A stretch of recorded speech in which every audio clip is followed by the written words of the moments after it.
সুপ্রিয় দর্শক, স্বাগত জানাচ্ছি সম্পাদকীয়তে। সঙ্গে আছি আমি ওমর ফারুক। আমাদের আজকের বিষয় লকডাউনে শ্রমিকের অধিকার।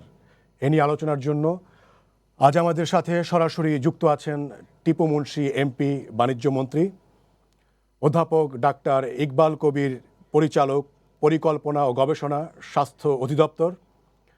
যুক্ত আছেন ডক্টর খন্দকার গোলাম মোয়াজ্জেম, গবেষণা পরিচালক, Centre for Policy Dialogue, Taslima Akter, সভাপ্রধান, বাংলাদেশ গার্মেন্টস শ্রমিক সংহতি। এছাড়াও খুলনা থেকে আমাদের সহকর্মী তরিকুল ইসলাম এবং গাজীপুর থেকে রাজিবুল হাসান সংযুক্ত থাকছেন। আলোচনা শুরুর আগে আমরা শিরোনামগুলো দেখে আসছি। দেশে করোনায় একদিনে আরও 2 জনের মৃত্যু, 5,500-এর বেশি নমুনা পরীক্ষায় নতুন শনাক্ত 571 জন। আক্রান্তদের প্রতি মানবিক হওয়ার আহ্বান। অপরিকল্পিত লকডাউনে বাড়ছে ঝুঁকি, সুনির্দিষ্ট পদক্ষেপের তাগিদ বিশেষজ্ঞদের। সুরক্ষা মাথায় রেখেই খুলে দেয়া হচ্ছে জীবিকার পথ, বলছে স্বাস্থ্য বিভাগ। করোনা সংক্রমণ নিয়ে দেশ বিদেশের বিপরীতমুখী নানা তথ্য, অনুমান নির্ভর গবেষণায় ভরসা না করার আহ্বান বিশেষজ্ঞদের। চিকিৎসা সেবা শক্তিশালী করার তাগিদ। করোনা পরিস্থিতি মোকাবিলা করেই এগিয়ে চলছে পদ্মা সেতুর কাজ। কর্মপদ্ধতিতে পরিবর্তন, পেছালো জুলাইয়ে সব স্প্যান বসানোর পরিকল্পনা। এবং ময়মনসিংহে ছাত্রাবাসে কবি নজরুল বিশ্ববিদ্যালয়ের শিক্ষার্থীকে কুপিয়ে হত্যা, চুরির উদ্দেশ্যে ঢুকেছিল দুর্বৃত্তরা, প্রাথমিক ধারণা পুলিশের।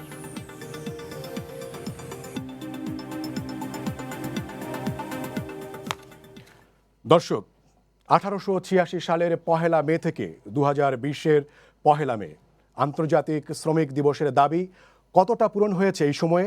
এর মধ্যে সারা দুনিয়ায় নাড়া দিয়েছে মালিক শ্রমিক সব মানুষের অভিন্ন শত্রু কোভিড-19।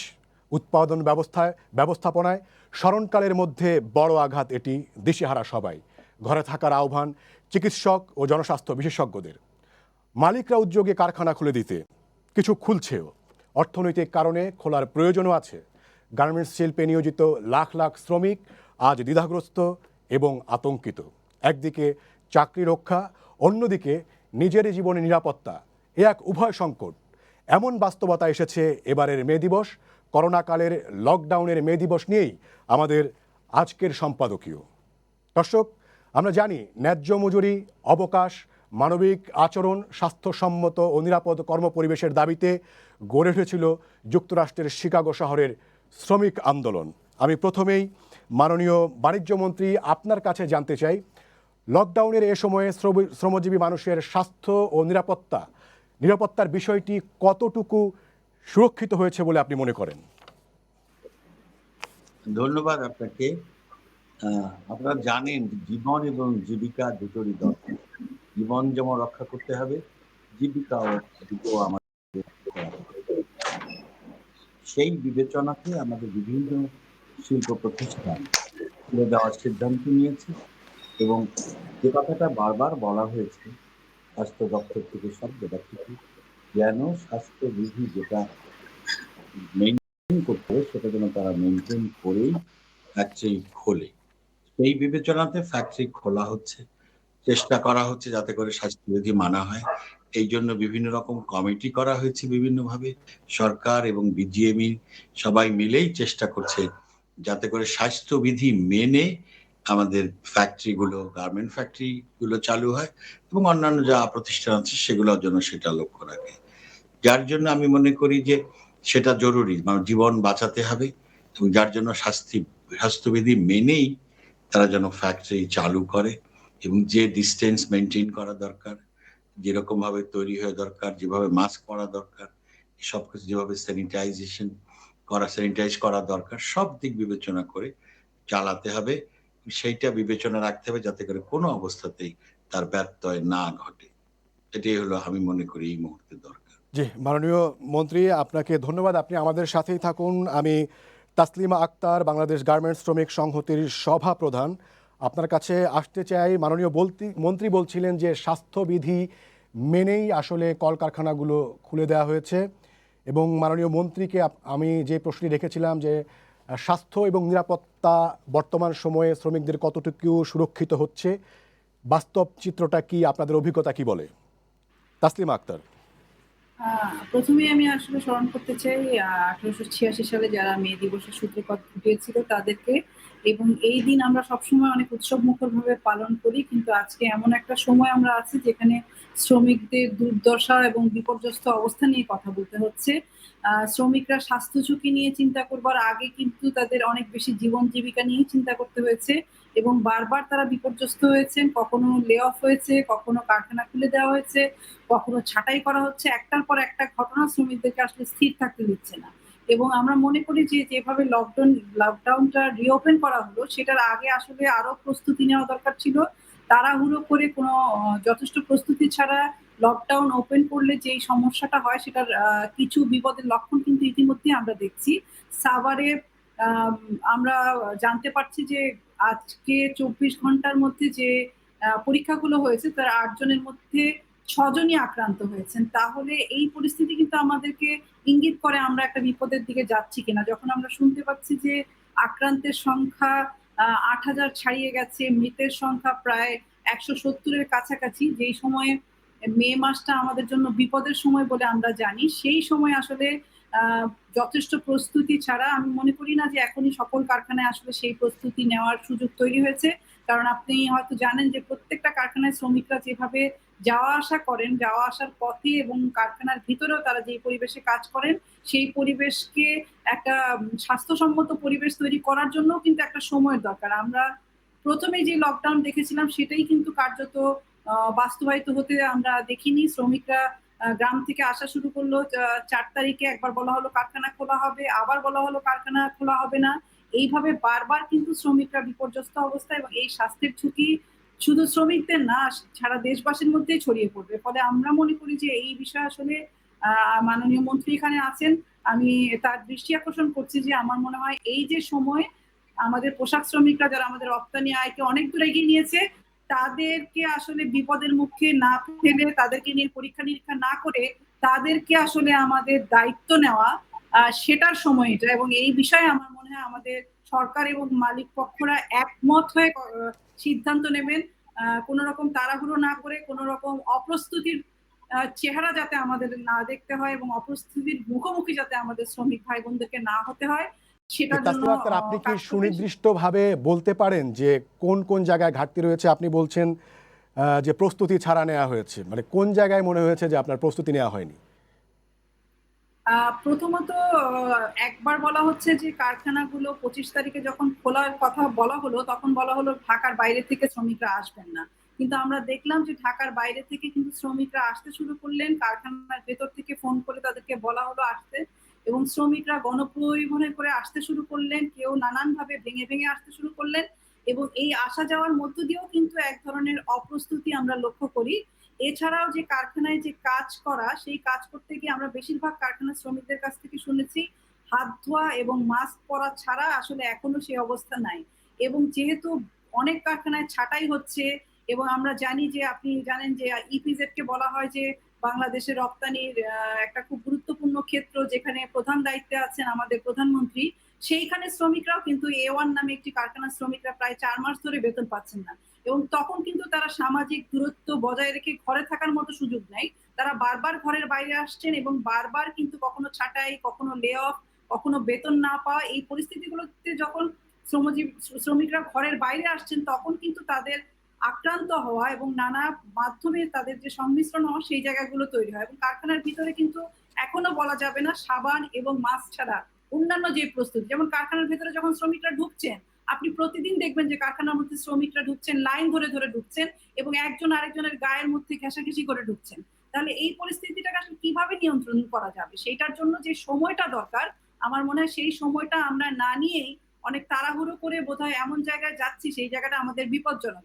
এবং সাভারের কথা আমি বললাম যে সাভারে ২৪ ঘন্টায় আক্রান্ত হয়েছেন ৮ জনের মধ্যে পরীক্ষায় ৬ জনই হচ্ছে পোশাক শ্রমিক। তাহলে আমরা যখন মানে এইটা কি কমে আসছে? করোনার লক্ষণ যদি কমে আসতো, করোনার আক্রান্ত আক্রান্তের সংখ্যা কমতো, করোনায় মৃতের সংখ্যা কমতো, তাহলে তারা আমরা কি বলতে পারতাম সংক্রমিত আমরা হয়েছেন এই গার্মেন্টসের তৈরি পোশাক কারখানা যে খুলে দিল সেই কাজে যোগ দেওয়ার কারণে?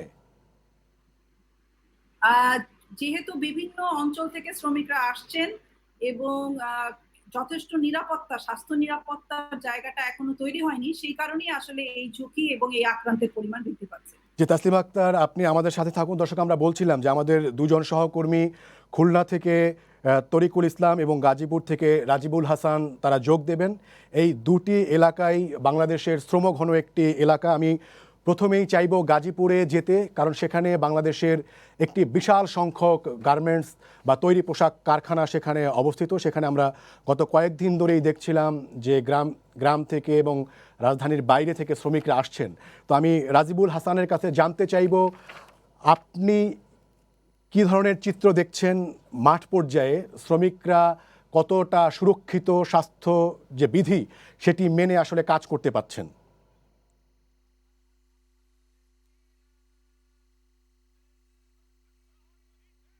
সেটা হচ্ছে যখন ২৫ তারিখে বলা হলো যে সীমিত পরিসরে কারখানা চালু করার কথা, তার পরপরই কিন্তু আমরা দেখেছি যে গাজীপুর যেহেতু শিল্প অধ্যুষিত এলাকা, এখানে প্রায় ২৭২টি পোশাক শিল্প কারখানা রয়েছে।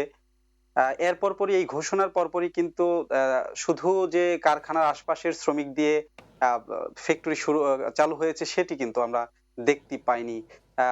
দেশের নানা প্রান্ত থেকে, বিশেষ করে উত্তরবঙ্গ যেসব শ্রমিক রয়েছে, আমরা দেখেছি গত ৩ দিন যাবৎ এই গাজীপুরের দিকে একেবারে লাগালাগি ভাবে গণপরিবহন না থাকা কিংবা পুলিশি চেকপোস্ট সবকিছু কিন্তু উপেক্ষিত করেই তারা তাদের কর্মস্থলে যোগ দিতে এসেছে গাজীপুরে নানা প্রান্ত থেকে।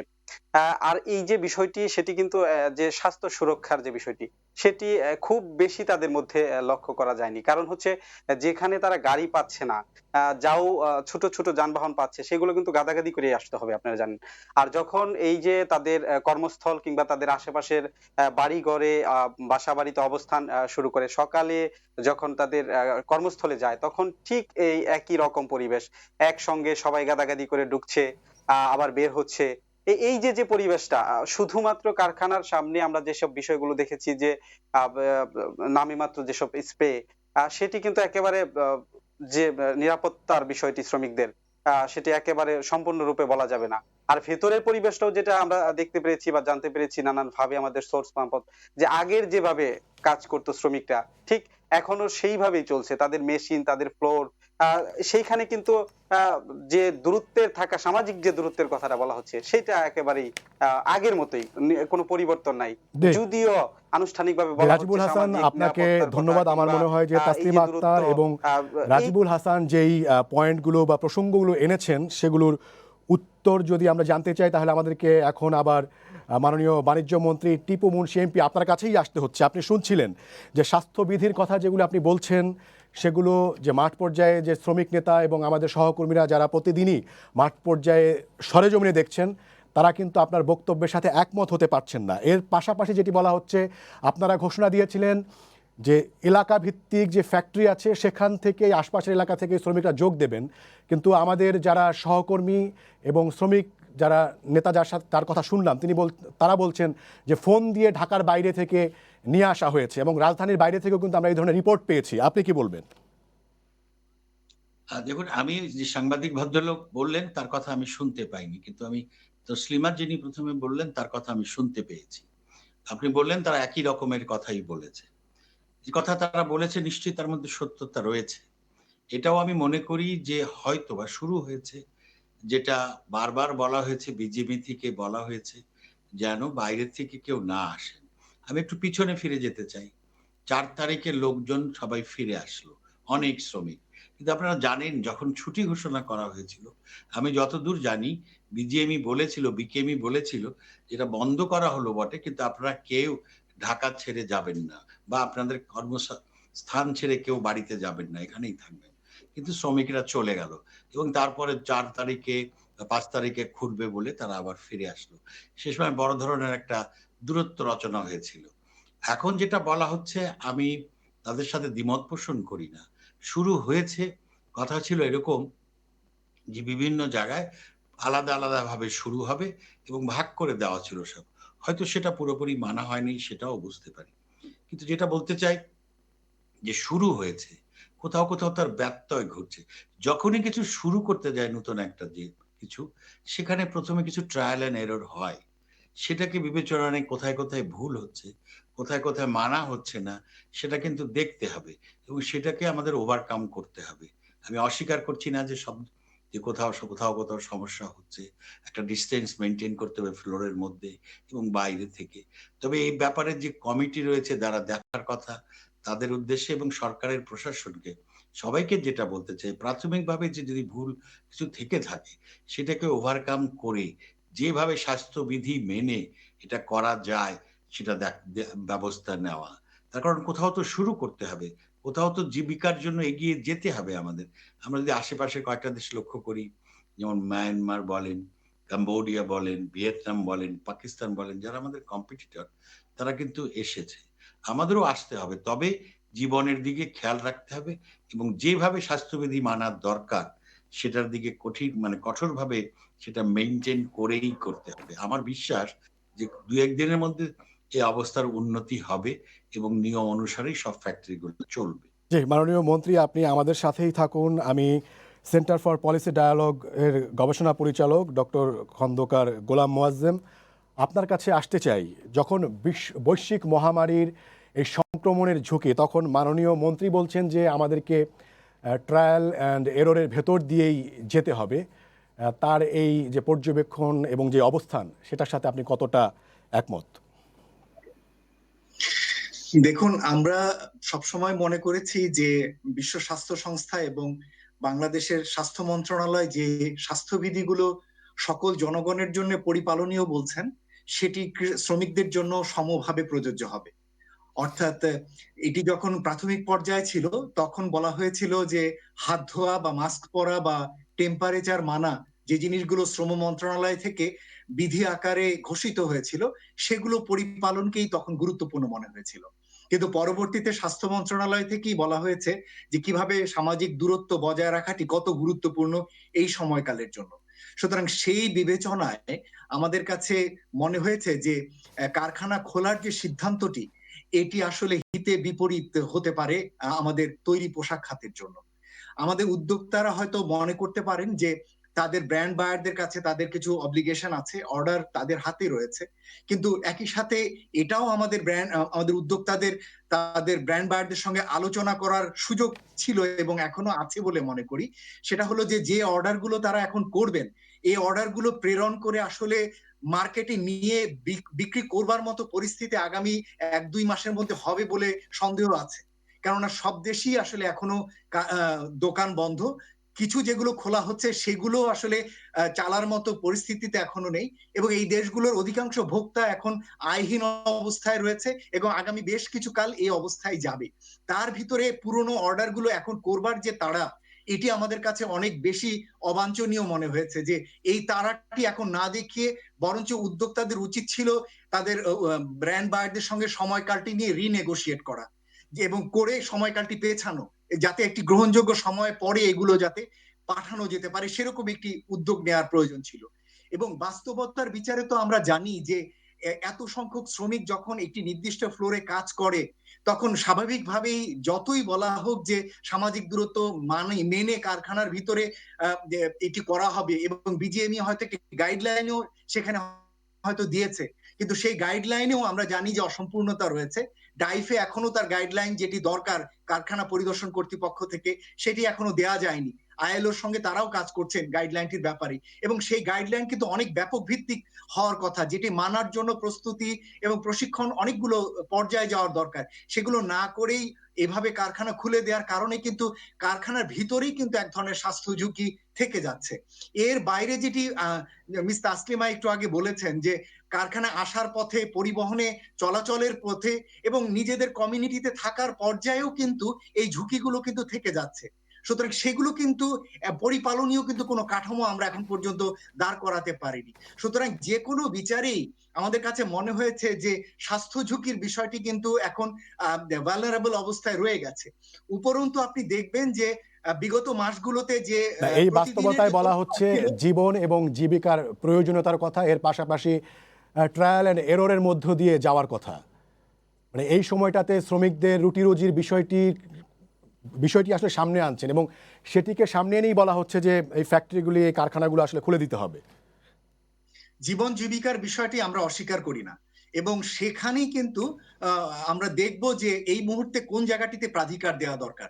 এই মুহূর্তে অবশ্যই জীবনের প্রাধিকার প্রয়োজন, কেননা এই মুহূর্তে যে কোনো দুর্বলতা বা গলদ এটি কিন্তু দীর্ঘমেয়াদে আমাদের অর্থনৈতিক কর্মকাণ্ডে বা জীবিকায় ফিরে আসার প্রক্রিয়াটিকে কিন্তু পিছিয়ে দেবে। দেখুন, গত 1 মাস ধরে ঠিকমতো যদি আমরা এই সময়কালের ছুটিটি যদি ঠিকমতো আমরা বন্ধ রাখতে পারতাম, এরকম না ঘরকা না ঘটকা যদি আমরা না খুলতাম, তাহলে কিন্তু এখন এই নতুন করে আবার সংক্রমণের বড় রকমের ঝুঁকির মধ্যে পড়তে হতো না। আমরা একদিকে ছুটিও দিয়েছি, কিন্তু একদিকে আবার সেটা পরিপালনও করতে পারিনি। ফলে আমাদের যে সুবিধাটি পাওয়ার কথা ছিল এই 1 মাসের ছুটিতে, তা না পেয়ে আবারও সেই স্টার্ট টু জিরো, মানে ব্যাক টু স্কোয়ার ওয়ান হয়ে গেছে, আবার নতুন করে শুরু করতে হচ্ছে। আর জীবিকার বিষয়টি যেটি আমরা বলতে চাই, মাননীয় প্রধানমন্ত্রী কিন্তু এই বিষয়টি মাথায় রেখেই তৈরি পোশাক খাতের জন্য সবার প্রথমে কিন্তু ঋণ সুবিধা ঘোষণা করেছেন, মাত্র 2% ঋণ সুদের হারে, যাতে শ্রমিকদের জন্য 3 মাসের বেতন দেওয়া যায়, যাতে কারখানাগুলো না চলতে হয় এবং শ্রমিকরা যাতে বেতন পান। কিন্তু তা না হয়ে আমরা দেখতে পাচ্ছি তাড়াহুড়ো করে এখন আবার কারখানা শুরু হলো। তাহলে কি এটি দাঁড়াচ্ছে যে উদ্যোক্তাদের আসলে ঋণের প্রয়োজনটি নেই, কেননা তাদের হাতে অর্ডার রয়েছে এবং তাদের জন্য এই সুবিধাগুলোর দরকার নেই, কেননা তাদের কাছে যে অর্ডার রয়েছে সেটি দিয়ে তারা আসলে মনে করছেন যে তারা চলতে পারবেন? আমরা মনে করি যে জীবনের প্রয়োজনটি বেশি, এবং সে কারণেই মাননীয় প্রধানমন্ত্রীর কাছ থেকে যে সুবিধাগুলো দেওয়া আছে সেগুলো নিয়েই আসলে এই মুহূর্তে কারখানাগুলো বন্ধ রাখলে ভালো হতো। এবং তার ভিত্তিতে আরেকটু যদি আমরা উপশমক্ষম অবস্থায় যেতে পারতাম, তখন হয়তো খোলার পরিস্থিতিতে আমরা যেতে পারি। এবং এই জায়গাটিতে আমরা যে জায়গাটিতে একটু গ্যাপ দেখতে পাচ্ছি, খোলার বিষয়গুলোতে স্বাস্থ্য মন্ত্রণালয় কতটুকু তাদের উদ্যোগে ভূমিকা রাখছেন। আমার প্রশ্নটি সেখানেই জি, যে আপনার কাছে এই সমস্ত আবারও আমি constitution আসবো। প্রক্রিয়ার আমাদের সাথে বিপরীতে খোলার যুক্ত ক্ষেত্রে আছেন স্বাস্থ্য মন্ত্রণালয় অধ্যাপক ডাক্তার ইকবাল কবির, পরিকল্পনা গবেষণা স্বাস্থ্য অধিদপ্তরের পরিচালক। অধ্যাপক ডাক্তার ইকবাল কবির, আপনার কাছে জানতে চাই, সেটি হচ্ছে আপনাদের পক্ষ থেকে বলা হচ্ছে যে সুরক্ষা মাথায় রেখেই এই জীবিকার যে পথ সেগুলো আপনারা খুলে দেওয়ার কথা বলছেন। আপনারাই আবার সবার জন্য বলছেন যে বিভিন্ন স্বাস্থ্যবিধির কথা বলছেন, সামাজিক দূরত্বের কথা বলছেন, ঘরে থাকার কথা বলছেন। তাহলে শ্রমিকদের জন্য এক ধরনের নীতির কথা আপনারা বলছেন, আবার সাধারণ মানুষের জন্য এক ধরনের নীতির কথা বলছেন। এটি আসলে আপনাদের যে মানে পরস্পর বিরোধী একটা অবস্থান কিনা? একটু তথ্যটা একটু কারেক্ট করে দিই। হ্যাঁ, শ্রমিকদের জন্য খুলে দেওয়ার কথা কিন্তু আমরা বলছি না, এটা বলছেন মাননীয় মন্ত্রী, এখানে আছেন বাণিজ্য মন্ত্রণালয় থেকে। আমরা যেটা হেল্প করছি, যে কথাটা একটু আগে সিপিটির অজিম ভাই বললেন, সেটা হচ্ছে যে ডাইফি এবং আইএলও মিলে যে নীতিমালাটা তৈরি করা হচ্ছে, বিজিএমই এর উদ্যোগে স্বাস্থ্যবিধি মানার জন্য যে নীতিমালাটা তৈরি করা হয়েছে, অলরেডি এটা হয়েছে। কিন্তু উনি বলছিলেন যে কম্প্রিহেন্সিভ ওয়েতে তৈরি করা হচ্ছে, এটা হয়ে গেছে, এটা হয়ে গেছে। এবং আমরা হোয়াটসঅ্যাপ সহ বিভিন্ন বটে এটা অলরেডি দিয়ে দিয়েছি, বাংলায় করা হয়েছে। আইএলও, ডাব্লিউএইচও এবং স্বাস্থ্য মন্ত্রণালয় মিলে এই শ্রমিকদের জন্য বিশেষ করে যে কি কি স্বাস্থ্যবিধি ভালোভাবে মানতে হবে, এবং ডাইফি এখানে কিন্তু একটা বড় ভূমিকা পালন করবে। ডাইফি যদিও আপনার বাণিজ্য মন্ত্রণালয়ের অধীনস্থ নয়, শ্রম কর্মসংস্থান মন্ত্রণালয়ের অধীনে, তারা এই কারখানা পরিদর্শন করে এটা এনশিওর করবেন। এবং প্রয়োজনে স্বাস্থ্য অধিদপ্তর থেকে যদি আমাদেরকে বলেন যে আমাদের জনস্বাস্থ্য বিশেষজ্ঞ বা স্বাস্থ্য মন্ত্রণালয়ের যারা এটা এই পরিদর্শন কমিটির সদস্য আছেন, তারা যাবেন। সেইখানে যে জিনিসগুলো দেখা দরকার, যে শ্রমিকদের জন্য এই স্বাস্থ্যবিধি আমরা বলছি, এই বিধিটা মানা হচ্ছে কিনা, এই মেশিন টু মেশিন যে ডিস্টেন্সটা, এটা কি মেনটেন করছেন কিনা। এটা তো ইন্সপেকশন না করলে আপনি এখানে আমি ঘরে বসে বলতে পারবো না। এটা মন্ত্রী মহোদয় বললেন যে আমরা তো বারবার এটা নীতিমালাটা তৈরি করে দেওয়া হয়েছে, বাণিজ্য মন্ত্রণালয় থেকে বলা হয়েছে কেমন করে মেশিন টু মেশিন দূরত্বটা রাখতে হবে। যেটা তাসলিমা আপা বললেন, আমি যা শুনলাম, যে এইটা কিন্তু আমাদের ওনাদের প্রতিনিধি সহ একটা স্ট্রং মনিটরিং কমিটি বানাতে হবে। আমি শুধু কথা বললে হবে না, বাস্তবে যেয়ে দেখতে হবে যে এটা মানা হচ্ছে কিনা। ঢোকার সময় তাতে টেম্পারেচার পরীক্ষা করতে হবে হ্যান্ডেল থার্মোমিটার দিয়ে, বেরোনোর সময় দেখতে হবে। প্রতিদিন কমপক্ষে 2 থেকে 3 ঘন্টা পর পর প্রত্যেকের ভালোভাবে তারা হাত ধুচ্ছে কিনা সাবান পানি দিয়ে। ওই যে তাদের কারখানায় ফ্যাক্টরিতে যে সুপারভাইজার আছে, এই সুপারভাইজারদের টার্মস অফ রেফারেন্স চেঞ্জ করতে হবে। তারা আগে যখন দেখতো যে বাটন ঠিক হচ্ছে কিনা বা সেলাই ঠিক হচ্ছে কিনা, এখন দেখবে যে 2 ঘন্টা পর পর একটা বিরতি দিতে হবে 15 মিনিটের জন্য, যে এখন সবার হাত ধোয়ার টাইম, সবাই মিলে হাত তালি দিতে দিতে চলে যাবে হাত ধুতে। এইরকম যদি আপনি সিস্টেম দাঁড় না করান, তাহলে কিন্তু আমরা একটা বড় স্বাস্থ্য ঝুঁকিতে থেকে যাব। যে এর অধ্যাপক পাশাপাশি ইকবাল যে কথা কবির, আমি বলতে যখন আমাদের এই কোভিড-19 যে সংক্রমণ সেটি আমরা দেখতে পাচ্ছি যে ঊর্ধ্বমুখী, তখনও যদি আমরা বলি এটা করতে হবে ওটা করতে হবে, তাহলে আসলে সেটি আসলে কতটুকু বাস্তবসম্মত হলো, মানে সেটিকে করে না করেই কি এটা করা হলো কিনা, এবং সেই ক্ষেত্রে যে তাসলিমা আক্তার বলছেন যে প্রস্তুতি ছাড়াই করা হয়েছে, সেটাই আসলে প্রমাণিত হয় কিনা?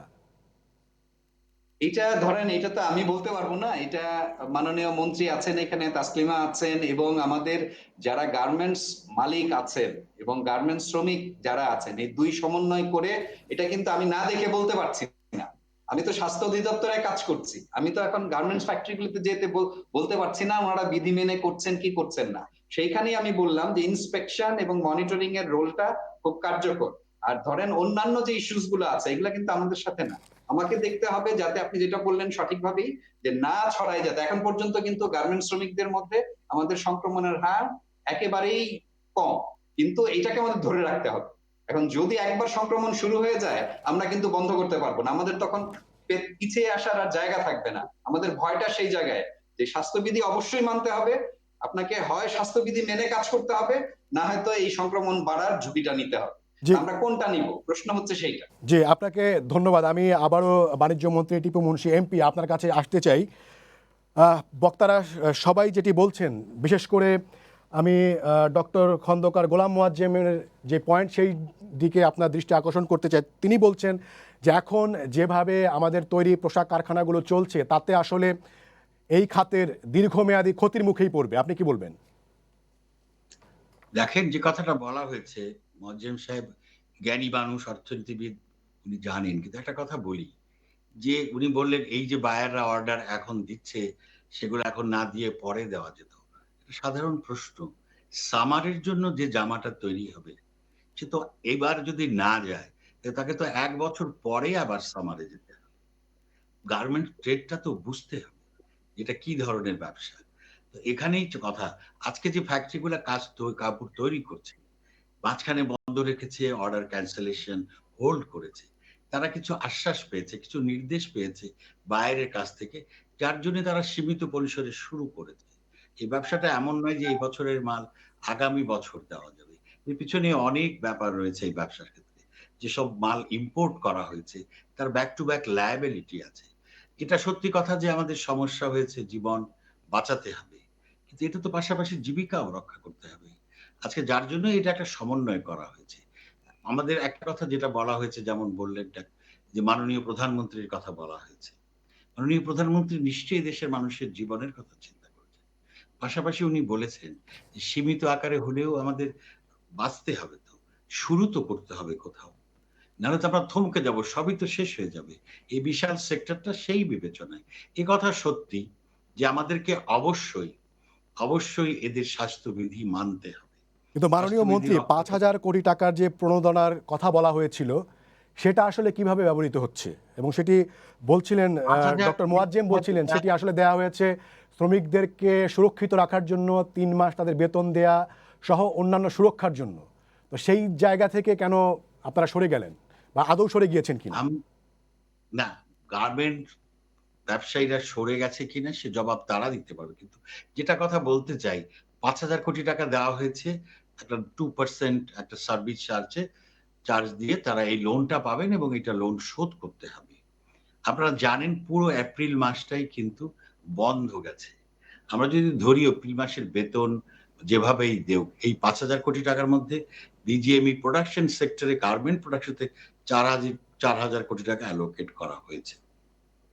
এখন এর মানে হয় না যে এই টাকা পাওয়া পর্যন্ত আর কোনো কাজ করা যাবে না। সব দিকেই দেখতে হবে যে এই পাওয়ার পাশাপাশি কাজও জানি করা সম্ভব হয়। এই টাকা দিয়ে 3 মাসের বেতন দেওয়াও সম্ভব নয়। যার জন্যই বরাবর সরকারের উচ্চতরফ থেকে এবং পোশাক শিল্পের মালিকরা বায়ারদের সাথে কথা বলে সীমিত আকারে চালু করতে চেয়েছেন, যাতে করে পর্যায়ক্রমে পুরা ব্যাপারটা তাদের অবজারভেশনে থাকে, কি ঘটছে, কোথাও কোনো অবনতি ঘটছে কিনা বেশি রকম, সেসব বিবেচনা করে তারা বলেছে যে 25 থেকে 30% ওয়ার্কার নিয়ে শুরু করা, এবং পরিষ্কার নির্দেশ দিয়েছে যেন যারা গ্রামে চলে গেছেন তারা যেন কেউ না আসে। এই দিকে কথা। এখন ওই যে ডক্টর সাহেবও যেটা বললেন যে এটা তো একটা নতুন প্রক্রিয়া, আমি প্রথমেই বলেছি। এ তো আমরা কেউ এদেশের কোনো শিল্প প্রতিষ্ঠান এরকম অভিজ্ঞতা তো নাই। হয়তো ২-১ দিন সময় লাগতে পারে। এজন্য আমি মনে করি যে ইন্সপেকশন টিম, স্বাস্থ্য মন্ত্রণালয়, বিজেপির এবং প্রশাসন, শ্রম মন্ত্রণালয় সবাই মিলিতভাবে কঠোরভাবে চেষ্টা করা। হয়তো আমি ১ম এ বলেছি ১-২ দিন লাগতে পারে। কিন্তু এটাকে ব্যবস্থা নিতেই হবে। আমাদের অবজার্ভ করতে হবে যে এই পরে রকমভাবে অসুস্থতা বেড়ে যাচ্ছে কিনা। একটা কথা বলা হয়েছে ৩ দিন ৪ দিন ধরে চালু হয়েছে। তাতে করেই অনেক বেড়ে গেল। আসলে একটা সিম্পটম আক্রান্ত হওয়ার পরে কিন্তু কয়েকদিন লাগে, ডাক্তাররাই বলছেন স্যার সিম্পটম হতে। এটা যদি ধরে নেওয়া যায় ৮ জন ধরা পড়লো, এটাই ৪ দিন শুরু করার পরেই হলো, না এর আগে থেকে আক্রান্ত ছিল? অথবা হতেও পারে এর পরে। তো সব দিকে কিন্তু আমাদের দেখতে হবে। আমাদের জীবন বাঁচাতে হবে এবং ধীরে সুস্থে হলে পরেও আমাদের স্বাভাবিক জীবনের জীবিকার জন্য চলে আসতে হবে। তাই বলতে চাই অধ্যাপক ডাক্তার কথাটা ইকবাল যে কবির বলছেন যে আপনারা যে চেষ্টা করতে স্বাস্থ্যবিধির কথা আমরা বলছেন এবং মাননীয় যে প্রধানমন্ত্রী উদ্যোগের কথা বলছেন, যে ব্যবস্থাপনার কথা বলছেন, সেটিকে আসলে তদারকির যথাযথ তদারকির একটি বিষয় রয়েছে। সেই তদারকিটা আসলে কত দূর, সেটা কতটা কার্যকর? দেখেন এই যে কাজ কিভাবে করতে হবে, এই শুরু হওয়ারও ৭ দিন আগে যেটা আমাদের ডক্টর সাহেবও বললেন যে কিভাবে করতে হবে তার একটা পোর্টাল, একটা চিত্র কিন্তু পাঠিয়ে দেওয়া হয়েছে। সব ফ্যাক্টরিকেই পাঠানো হয়েছে। এটা যে তড়িঘড়ি করে করেছে দেওয়া হয়নি তা কিন্তু নয়। কিন্তু যেকোনো নতুন প্রক্রিয়া শুরু করতে গেলে পরে কিছু, আমি ১ম এই বলেছি, কিছুটা সমস্যা হতে পারে। তবে যেটা করণীয়, আগামী পরশুদিন, আজকে ১ তারিখ, ৩ তারিখে এই ব্যাপারে স্বাস্থ্য মন্ত্রণালয় সবাইকে ডেকেছেন। এই পোশাক শিল্প সহ শ্রম মন্ত্রণালয় সবাইকে ডেকেছেন। এর পরে ৩ তারিখে গিয়ে আলোচনা করবেন যে সার্বিক অবস্থাটা কি? কোথাও কোনো ব্যত্যয় ঘটছে কিনা? কোথাও কোনো শর্টেজ আছে কিনা? আরো কোথায় জোরদার করা দরকার? এই প্রক্রিয়া চলছে। আমাদের তো এগোতে হবে। যার জন্য স্বাস্থ্য মন্ত্রণালয় যথাযথভাবেই তারা সবাইকে ডেকেছেন। আসেন আলোচনা করি।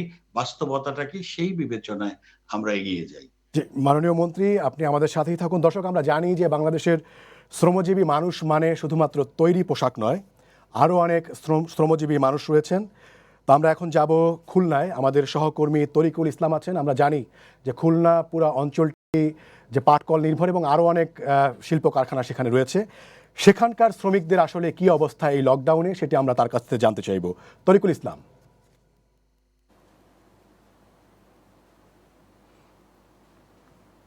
ধন্যবাদ ওমর। আমরা জানি যে খুলনা একটি শিল্প এলাকা বা শিল্পনগরী। খুলনায় পাট শিল্প রয়েছে, পাশাপাশি চিংড়ি সহ অন্যান্য ছোট এবং মাঝারি এবং বড় ধরনের শিল্প প্রতিষ্ঠান এখানে রয়েছে এবং সরকারি বেসরকারি অনেক শিল্প প্রতিষ্ঠান রয়েছে। এখানে হাজার হাজার শ্রমিক এখানে কর্মরত রয়েছে এবং আমরা যে বিষয়টি করোনা ভাইরাসকে নিয়ে যে লকডাউন ঘোষণা করা হয়েছিল, সেই সময় রাষ্ট্রত্ব পাটকলগুলোতে 18,000 যে শ্রমিক রয়েছে, 8টি রাষ্ট্রত্ব পাটকলে খুলনা অঞ্চলের, এই রাষ্ট্রত্ব পাটকলের শ্রমিকরা তাদের যে মজুরি বকেয়া ছিল 11 সপ্তাহের, বর্তমানে 14 সপ্তাহের বকেয়া রয়েছে। সেই বকেয়া নিয়েই কিন্তু তারা লকডাউনে গিয়েছিল এবং মিলগুলো কিন্তু বন্ধ ছিল। সম্প্রতি 1 সপ্তাহ ধরে মিলগুলো চালু হয়েছে আংশিকভাবে এবং প্রতিদিন কোনো কোনো মিলে 150 থেকে 200 শ্রমিক কাজ করছে এবং বেসরকারি পর্যায়ে যে খাদ্য রপ্তানি, চিংড়ি এবং হিমায়িত খাদ্য রপ্তানিকারক যে প্রতিষ্ঠানগুলো রয়েছে, সেগুলো কিন্তু আংশিকভাবে তারা চালু করেছে। তো আমরা যে বিষয়টি খোঁজ খবর নিয়ে যে বিষয়টি জেনেছি যে শ্রমিকরা যে সরকারি রাষ্ট্রত্ব যে পাটকল রয়েছে, সেই পাটকলের শ্রমিকদের এই চলতি সপ্তাহে 4 সপ্তাহের বেতন দেওয়া হবে বলে আমরা জানতে পেরেছি এবং পর্যায়ক্রমে এটি পরিশোধ করা হবে। কারণ মজুরি কমিশন বাস্তবায়ন হওয়ার পরে পাট সেক্টরে এখনো পর্যন্ত তাদের যে বকেয়া রয়েছে, সে বকেয়া এখনো পরিপূর্ণ হয়নি বা তাদেরকে দেওয়া হয়নি। তো শ্রমিকরা বলেছে যে তারা কিছু খাদ্য সহায়তা তারা হয়তো পেয়েছে, এবং সেটি পর্যাপ্ত নয়। এবং পাশাপাশি তারা বর্তমানে যে কাজ করছেন এবং তারা যদি এই মজুরিগুলো বকেয়াগুলো পেয়ে যান তাহলে কিন্তু তারা তাদের অধিকারের যে জায়গাটি রয়েছে বা তারা যে ন্যায্য পাওনা সেটি কিছুটা হলেও তাদের পূরণ হবে। এছাড়া আমরা বেসরকারি খাতে যারা রপ্তানি করে থাকেন তাদের ক্ষেত্রেও দেখেছি যে তারা ব্যক্তিগতভাবে শ্রমিকদের পাশে অনেকে দাঁড়িয়েছেন, মালিকপক্ষ এবং যারা রপ্তানি করেন তারা, বিশেষ করে আমাদের খুলনা রূপসা অঞ্চলে কয়েক হাজার শ্রমিক রয়েছে যারা চিংড়ি শিল্পের সাথে জড়িত এবং রপ্তানি প্রক্রিয়াজাত কারখানাগুলোর সাথে কর্মরত রয়েছেন।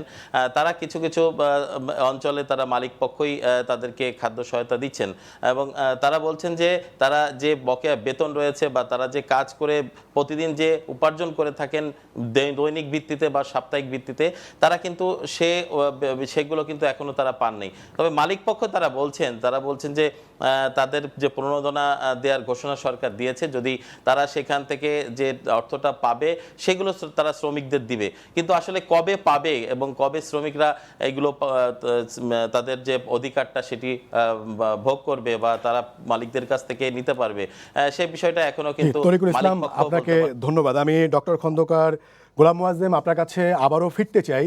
আমরা খুলনায় পাটকল শ্রমিক এবং হিমায়িত যে শিল্প আছে, রপ্তানি শিল্প, সেখানকার যে শ্রমিক তাদের অবস্থা জানলাম। এর পাশাপাশি আমি আপনার কাছে একটু জানতে চাই যে বাংলাদেশের যে বিশাল লাখ লাখ পরিবহন শ্রমিক রয়েছেন, এই লকডাউনে আসলে তাদের কি অবস্থা এবং তাদেরকে আসলে কতটুকু আমরা সুরক্ষা দিতে পারছি? ধন্যবাদ। আমি আপনার এই প্রশ্নটির উত্তর দেওয়ার আগে আগের কিছু আলোচনা প্রেক্ষিতে কিছু বক্তব্য আমার মনে একটু জরুরি বলে আমি ওখানে আসছি। প্রথমত হলো যে যতই আসলে বলি যে শ্রমিকদের ঢাকার বাইরে যে সমস্ত শ্রমিক তাদেরকে ঢাকায় আসার প্রয়োজন নেই, কেননা তাদের বলা হচ্ছে যে তাদের গ্রসের উপরে 60% হারে তাদের মজুরি দেওয়া হবে। শুনতে ভালো লাগে যে হ্যাঁ তাদেরকে সরকার এভাবে দিচ্ছেন, কিন্তু প্রকারান্তরে কি এটা এক ধরনের লে অফ কিনা এই আশঙ্কা কিন্তু শ্রমিকদের মনের ভিতরে কিন্তু এক ধরনের আশঙ্কা দানা বেঁধেছে এবং সে কারণেও কিন্তু তারা যে কোনো ভাবেই হোক তারা কারখানায় এসে কাজে জয়েন না করে বাড়িতে থাকতে পারছেন না, কেননা তাদের ভিতরে কাজে জয়েন করার একটা তাড়া রয়েছে, কেননা অন্যরা কাজ করছে তারা করছে না এবং তারা সেখানে পুরো বেতন পাচ্ছে না। সুতরাং এই ধরনের একটি ঘোষণাতেও কিন্তু শ্রমিকদের ভিতরে এক ধরনের ভীতি কাজ করছে যে কাজে জয়েন না করলে হয়তো তার কাজ থাকছে না। সুতরাং এই আপনি তাকে যতটাই বলেন যে না তাদেরকে আসলে ডাকা হয়নি, কিন্তু তারা নিজেরা যে কোনো ভাবেই এই পরিস্থিতিতে আসতে চাইবে এবং বলাও হয়েছে যে কারখানা থেকেও তাদেরকে আসবার জন্য বলা হয়েছে, জোর দেওয়া হয়েছে। সুতরাং সেটিও এই প্রেক্ষিতে একটা গুরুত্বপূর্ণ বিচার্য বিষয়। দ্বিতীয় যে বিষয়টি একটু বলা দরকার সেটি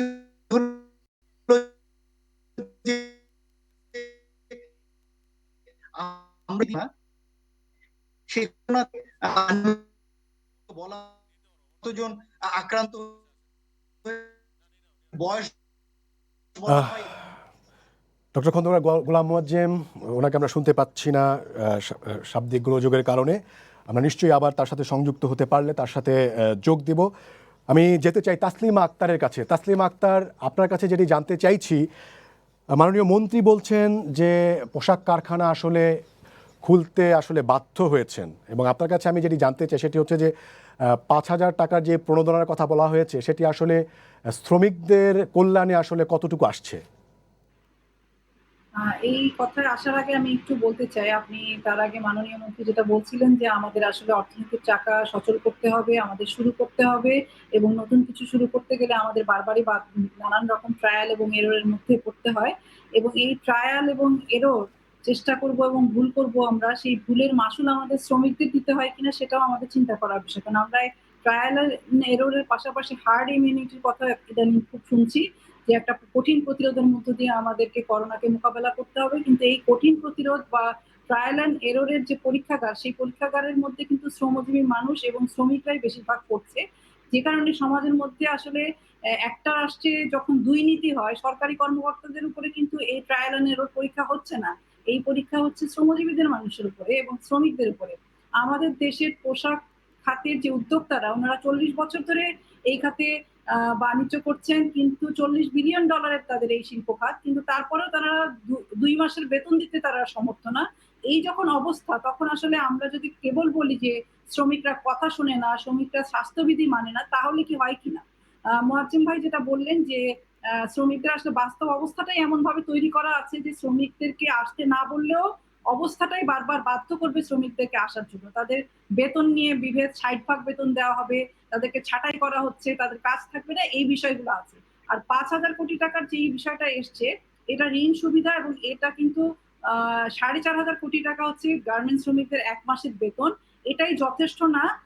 মালিকদের আমার মনে হয় এই সময় একটা বিশেষ নিরাপত্তা তহবিল তাদের থাকা উচিত ছিল, এবং এটা গড়ার জন্য তাদের উদ্যোগ নেওয়া উচিত ছিল। একই সাথে বিদেশি বায়ার যারা আমাদের এখান থেকে লভ্যাংশ নিয়ে যায়, লাভের লভ্যাংশ নিয়ে যায়, বড় অংশ নিয়ে যায়, তাদেরকেও চাপ প্রয়োগ করা আমাদের মালিক এবং সরকারের একটা গুরুত্বপূর্ণ কর্তব্যই আমি বলবো। কারণ এই মুহূর্তে আসলে ২ মাস ৩ মাস কাপড় না পরলে, নতুন কাপড় না পরলে পশ্চিমের মানুষদের দিন খুব অদল-বদল হয়ে যাবে, সেটা আমরা মনে করি না। বরং এই সংকটটা যেহেতু দুনিয়াব্যাপী সবার, ফলে এই দুনিয়াব্যাপী সবার সমস্যাটা মোকাবেলা করার জন্য বায়ারদেরকেও আমার মনে হয় চাপ প্রয়োগ করা দরকার, যে তারাও যাতে দায়িত্ব গ্রহণ করেন, তারাও যাতে আমাদের দেশের এই খাতের উপরে অতিরিক্ত চাপ প্রয়োগ না করে।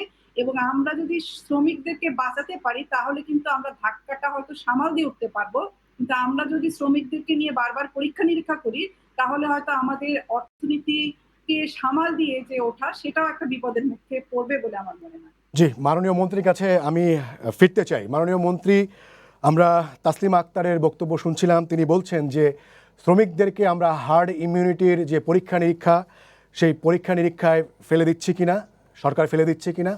আরেকটা প্রসঙ্গ তিনি বলছেন যে বাংলাদেশের যে তৈরি পোশাক, যে রপ্তানিমুখী যে শিল্প, সেটি এত বিশাল একটি শিল্প, সেটি কেন ২ মাস বা ৩ মাসের জন্য শ্রমিকদের দায়িত্ব নিতে পারবে না?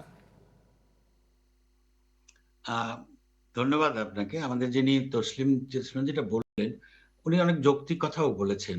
উনি শেষের দিকে এসে যেটা বললেন যে আন্তর্জাতিকভাবে যারা ক্রেতা, তাদেরকেও এগিয়ে আসতে হবে, সেই দেশের সরকারকেও এগিয়ে আসতে হবে, তাদেরকেও এই সাথে যুক্ত করতে হবে। অত্যন্ত সুন্দর কথা বলেছেন। যে কথাটা বলছি, কতগুলো স্ট্যাটিস্টিক্স যেটা ডিপার্টমেন্ট রাখবে।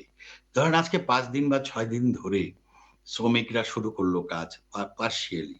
আমাদেরকে লক্ষ্য রাখতে হবে যে এর আগের যে স্ট্যাটিস্টিক্স, সেখানে কত রোগী কিভাবে বেড়েছে, কিভাবে তার এটা বেড়েছে, সংখ্যা বেড়েছে, সেই স্ট্যাটিস্টিক্সটা কি, সেই পার্সেন্টেজটা কি, এই শুরু করার পরে কি পরিমাণ দাঁড়ায়, এই সবকিছু কিন্তু একটা পরীক্ষার পরে কিন্তু একটা সিদ্ধান্তে আসা যাবে যে গার্মেন্টস সেক্টরে কাজ করার পরেই এটা ডাবল হয়ে গেছে বা ট্রিপল হয়ে গেছে।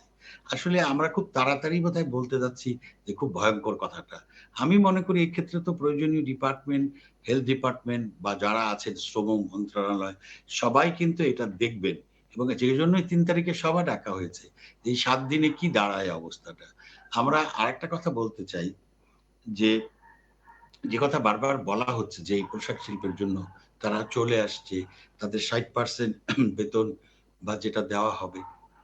একটা কথা কিন্তু পরিষ্কার বলা আছে, সরকারের তরফ থেকে বলা আছে যে এই ব্যাপারে কারো চাকরি যাবে না। কোনো অবস্থাতেই চাকরি যাবে না।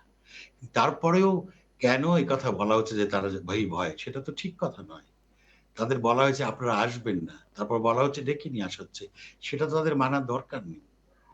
আমাদের তো কিন্তু দেখতে ওনারা বলছেন হবে যে কি বাংলাদেশের পোশাক শ্রমিকদের যে অর্থনৈতিক যে বাস্তবতা, সেই বাস্তবতায় আসলে ওনারা আসতে বাধ্য হন।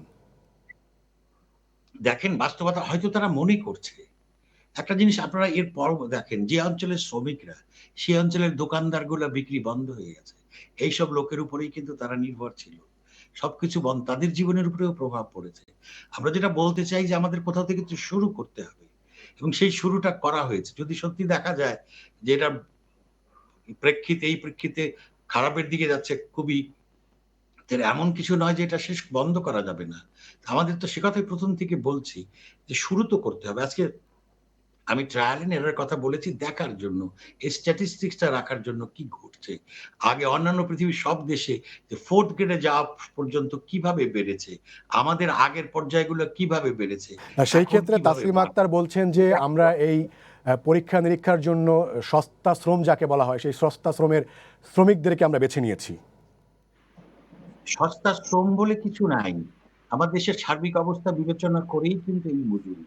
এটা কিন্তু দেখা হয়েছে। এই কথাটা বারবার বলা হয় সস্তা শ্রম, এটা ঠিক কথা না। এটা তো আলোচনা করে সিদ্ধান্ত নিয়েছে এবং চলছে, সেভাবেই চলছে।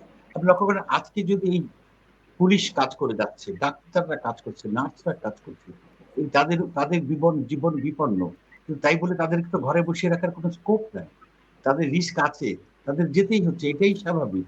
আমি মনে করি না যে এই যে শুরু গার্মেন্ট ওয়ার্কারদের জীবনের উপরে তাদেরকে নিয়ে তাদেরকে রিস্কি করে করা হচ্ছে, এটা দেখতে হবে সত্যিকার অর্থে। তাই যদি দাঁড়ায়, সারা দেশে অন্য স্ট্যাটিস্টিক্স আছে, সারা দেশে ছড়িয়ে পড়েছে, তারা গার্মেন্টস সেক্টরে এই জয়েন করার পরে তার প্রভাবটা কি পড়েছে। জি, মাননীয় মন্ত্রী, আপনাকে ধন্যবাদ। আমরা সময় পেলে আবারও নিশ্চয়ই আপনার কাছে আসব। আমি অধ্যাপক ডাক্তার ইকবাল কবির আপনার কাছে আসতে চাই। আপনাদের যে গবেষণা, সেটিতে আসলে কি মনে হয় যে এখনো পর্যন্ত যারা শ্রমিক আছেন সেখানে আসলে সেভাবে করোনার যে সংক্রমণ সেটি ছড়িয়ে পড়েনি? এটা হচ্ছে যে আমাদের যে আমরা ল্যাবরেটরি গুলো এক্সপ্যান্ড করেছি, সেইখানে যখন আমরা টেস্ট গুলা করাচ্ছি, সেখানে যখন আমরা প্রফেশন দেখি, মানে তার অকুপেশনের একটা জায়গা আছে, সেটা ফিল আপ করতে হয়, সেইটাই যখন আমরা দেখছি তখন এখন পর্যন্ত দেখছি যে কম আছে। এতদিন তো কারখানাগুলো বন্ধ ছিল, এখন তো কারখানাগুলো খুলছে। আজকে বিকেলে আমি যখন ব্যক্তিগতভাবে, আমি কিন্তু এখনো অফিসে, আপনার আজকে বিকেল বেলা আমরা ওই যে ঢাকা উত্তর যেখানে আমরা কোভিড হাসপাতাল করছি, সেটা ইন্সপেকশনে গিয়েছিলাম।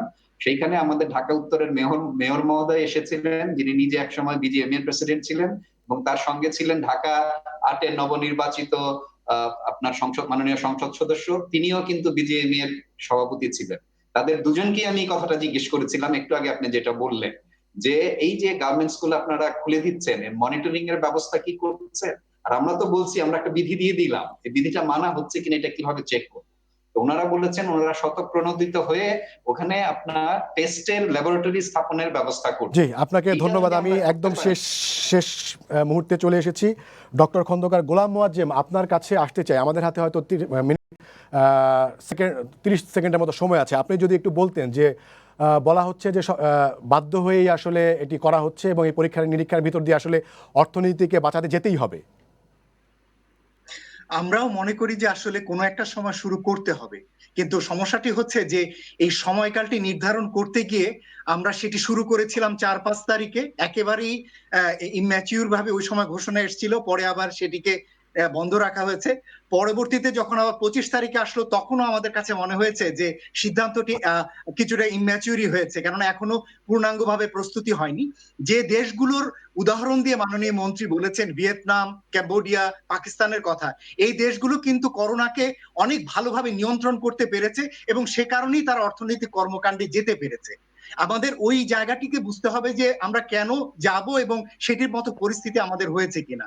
সেই ডক্টর খন্দকার গোলাম মোয়াজ্জেম, আপনাকে ধন্যবাদ। আমাদের সময় শেষ। টিপু মুন্সি এমপি, মাননীয় বাণিজ্য মন্ত্রী, আপনাকেও ধন্যবাদ অধ্যাপক ডাক্তার ইকবাল কবির এবং তাসলিমা আক্তার। এছাড়াও খুলনায় আমাদের সাথে যুক্ত হয়েছিলেন আমাদের সহকর্মী তরিকুল ইসলাম এবং গাজীপুর থেকে রাজিবুল হাসান। আপনাদের দুজনকে অসংখ্য ধন্যবাদ।